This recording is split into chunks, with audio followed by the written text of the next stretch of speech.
오늘은 지난 영상에서 13년 동안 모은 자산이 증발한 이후에 두려운 은퇴 준비 등 빚쟁이 탈출을 위해 나름대로 열심히 해본 일들을 이야기해보려 합니다. 여러분들도 이런 일들을 하나라도 잘 해나가게 되신다면 은퇴 후 여생을 비교적 마음 편히 느낄 수 있지 않을까 생각해봅니다. 어느 날 문득 그런 생각을 했거든요. 퇴직하고 빚 다 못 갚으면 뭘 해야 되지? 몸 쓰는 건 자신 있었는데 지금도 몸이 삐걱대고 앞으로는 허리 무릎 때문에 무거운 것도 못 들 것 같고 택시기사는 돈 별로 안 된다고 하는데 하루 종일 안 졸고 운전할 수 있을까? 이런 걱정들 여러분도 한 번쯤 해본 적 있지 않으신가요? 제가 부동산으로 실패하기 전에는 주식 투자도 해봤는데요. 주식은 더 빠르게 망했었습니다. 항상 그렇잖아요. 모의 투자는 잘 되는데 실투는 자꾸 심장이 두근두근 돼서 그냥 나도 모르게 손절해버리는.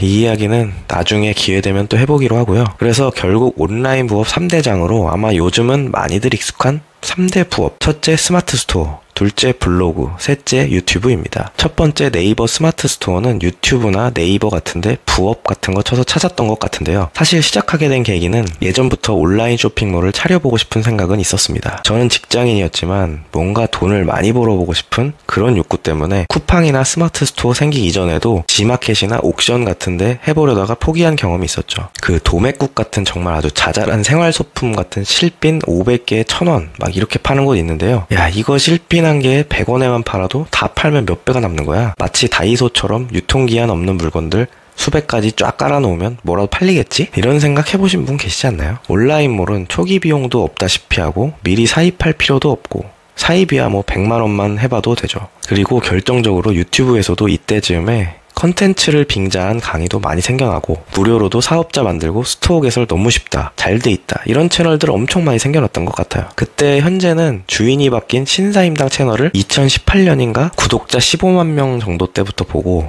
이거 한번 해보자. 위탁 판매는 내 돈 별로 없이도 할 수 있고 잘만 등록하면 팔린다잖아? 확실히 부동산으로는 시간도 걸리고 어차피 불린 거 분야를 갈아타보자 생각했습니다. 아마 이때부터 온라인 강의, 전자책 강의에 빠진 것 같아요.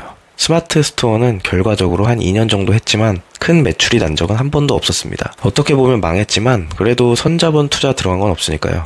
매일 상품 등록 1개씩 100일 챌린지도 해보고 비공개 물건 공급 업체에도 가입해보고 이런저런 경험을 해봤는데요. 사실 계속할 여력이 생기지 않았던 것이 매출이 생길수록 CS가 발생하고 그럴수록 이상한 케이스들이 자꾸 생기더라고요. 주문을 넣자마자 취소한다던가 매트리스 같은 별도 배송비가 있는 물건인데 반품비 책정을 안 해서 내 돈을 내고 회수해와서 손해를 보는 판매를 했다던가 하는 그러면서도 많이 배웠는데요. 결론적으로는 직장 다니면서 하기에 참 쉽지 않다 싶었습니다. 이때는 아이들도 아직 어리니 와이프도 본인이 나서서 해보겠다고 안 하니 그냥 사실 거의 방치 상태로 놔두게 됩니다. 잘 기억은 안 나는데 전자책 한 5만원짜리 강의 하나 정도 듣거나 하고 그래도 한 1, 2년 정도 한 달에 매출 10만원은 나왔던 것 같으니 크게 수익이 나거나 손해본 건 없는 것 같은데요. 그래도 나중에는 구매 대행 형태의 강의도 들어보고 유료 광고도 약간 돌려보고 시장에 대한 이해를 했다는 점과 나중에라도 다시 도전해볼 수 있다는 희망을 얻었습니다. 두 번째는 블로그인데요. 처음에는 네이버 블로그로 해봤습니다. 이것도 어떤 강의에 따르면 매일 1개씩 글을 발행하면 결국에는 성공한다는 게 비결인데요. 네이버 블로그는 요즘 어떤지 모르겠는데 사람들이 워낙 많이 찾아보는 플랫폼이어서 정말 그냥 나의 일기처럼 하루하루 아무거나 써나가도 조회수가 나오긴 하더라고요. 그리고 블로그 등수를 조회하는 사이트도 있어서 그 사이트를 보면서 매일 쓰는 게 쉬운 게 아니고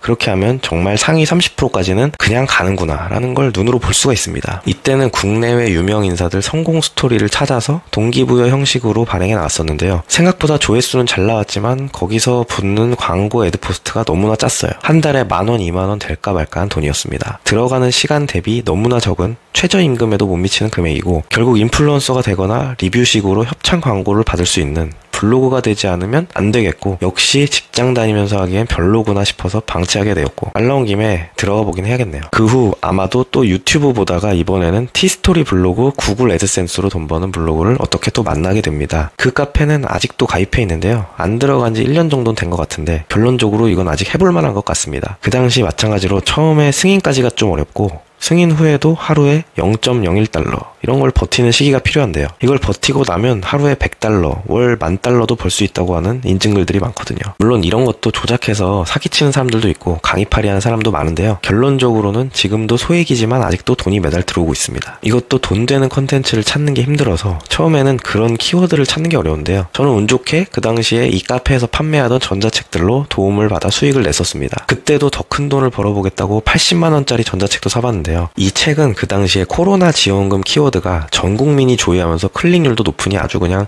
전문적으로 하던 분들은 돈을 쓸어 담았던 그런 시기였는데요. 웹사이트도 만들고 프로그래밍도 약간 할 줄 아시던 분이 본인은 3일 만에 2천만 원을 벌었다 하면서 써놓으신 노하우라서 저는 사실 그냥 80만 원 날리고 말았어요. 그래도 아무튼 지금 오랜만에 애드센스 조회해보니 꽤 돈을 벌었고 전자책 투입 대비 괜찮은 아웃풋이고 늙어서도 할 수 있을 것 같아서 이 당시만 해도 정말 눈이 확 뜨이는 괜찮은 부업인 것 같았습니다.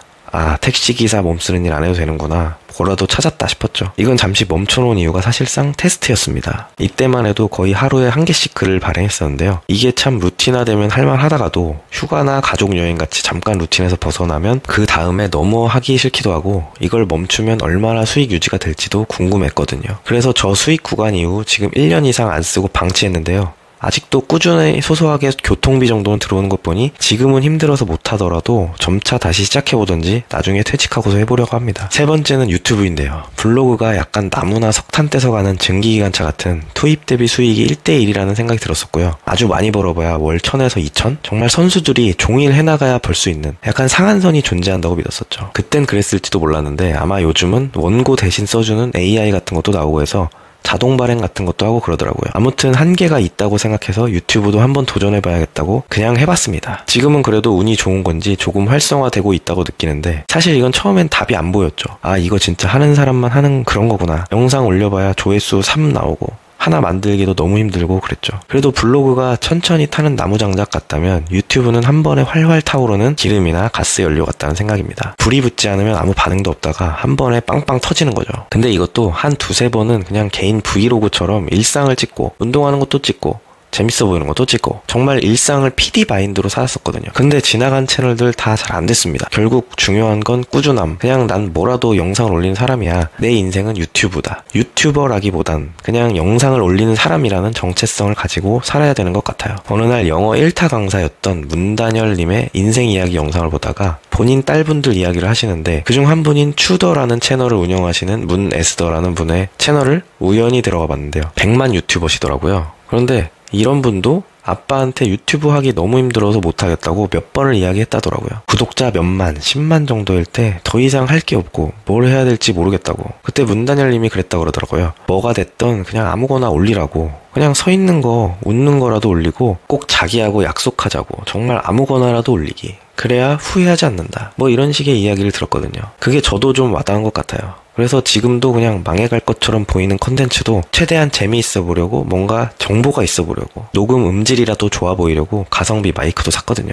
그리고 그냥 일주일에 한 개를 꼭 올립니다. 중간에 장기 휴가를 다녀와서 완전 페이스 꼬여서 한 3달 쉬었는데요. 그 이후 다시 일어나서 이렇게 구독자 1000명이 넘는 걸 보니 감회가 정말 새롭습니다. 몇 년 전 바닥에 처박혔던 인생을 다시 박차고 올라갈 수 있을 것 같은 희망이 생기네요. 유튜브도 블로그랑 마찬가지로 늙어서도 할 수 있고 이렇게 방구석에서도 할 수 있으니 얼마나 좋게요. 여러분도 생각 있으신 분들은 한번 해보세요. 아마 이렇게 해도 막상 실행하시기 정말 어려울 거예요. 그거 뭐 아무나 하나 싶죠. 그래도 어려운 것에 도전해야 성취하는 기쁨이 더 크지 않을까요? 그리고 어려운 벽을 하나 뚫어내면 그것이 진입장벽을 만들어준다는 어느 분의 철학도 참 맞는 이야기 같기도 합니다. 아무튼 결국 세 가지 다 무언가를 생산해내는 생산자가 되는 삶이라 하나하나 발행할 때마다의 불안과 부담은 항상 있는 것 같아요. 제가 요즘 다시 메이저리그를 기웃거리게 된 오타니 쇼헤이라는 일본 야구 선수가 있는데요. 야구가 3할 타자면 정말 잘하는 거거든요. 10번 중 3번만 쳐도 잘한다 하니까 10번 컨텐츠 내면 3번만 성공해도 괜찮다고 위안 삼고 싶어요. 또 저 선수도 앞서 말한 문에스더님과 비슷하게 정말 메이저리그 현역 탑급 선수 중 하나임에도 최근에 이 사람의 다큐멘터리를 보면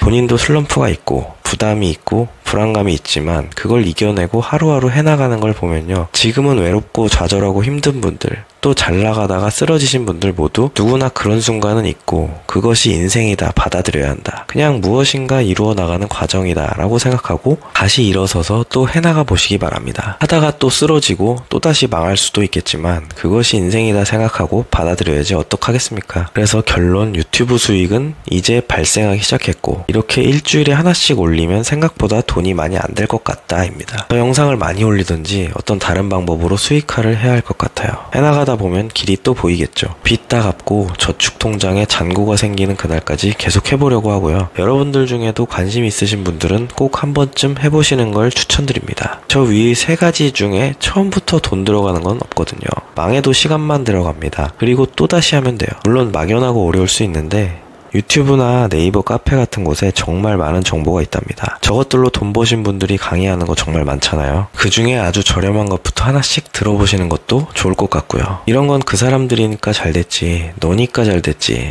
그렇게 생각하지 마시고 나도 할 수 있다, 내가 아니면 누가 하나, 그런 멘탈 무장 한번 해보시는 것도 필요한 것 같네요. 날씨가 추워져 갑니다. 건강관리 잘 하시고요. 돈과 은퇴 준비 또는 은퇴 후에도 일하시는 분들 모두 행복하시고 잘 되시길 바랍니다. 여기까지 보셨다면 구독과 좋아요도 부탁드리고요.